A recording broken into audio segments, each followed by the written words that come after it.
এতিয়া কংগ্ৰেছ দলে বেলেগ কোনো কাম নাই। কংগ্ৰেছ দলে ইয়াতে আহিব, অপপ্ৰচাৰ চলাব, তেওঁলোকে হাজাৰটা কথা কব।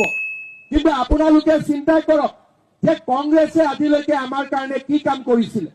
কংগ্ৰেছৰ দিনত অৰুণোদয় আঁচনি আছিল নেকি? কংগ্ৰেছে অৰুণোদয় দিছিলে নেকি? কংগ্ৰেছৰ দিনত বিনা পইচাত চাউল আহিছিলে নেকি? কংগ্ৰেছৰ দিনত আজিৰ দৰে ডেভেলপমেণ্ট কাম হৈছিলে নেকি? কংগ্ৰেছ হৈছে এটা গৰু, দানা খোৱালেও তাক গাখীৰ নিদিয়ে।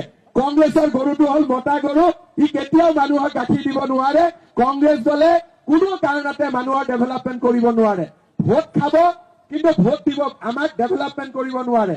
আমাৰ বিজেপি হল জাৰ্চি গৰু, আপুনি ঘাস খুৱাই দিয়ক, 16 লিটাৰ 20 লিটাৰ গাখীৰ দিয়ে থাকিব আৰু ডেভেলপমেণ্ট হৈয়ে থাকিব। কংগ্ৰেছ দলত দানা খোৱালেও গাখীৰ নোলাব, কিন্তু বিজেপিক আপুনি যেতিয়া দানা খুৱাব, দানা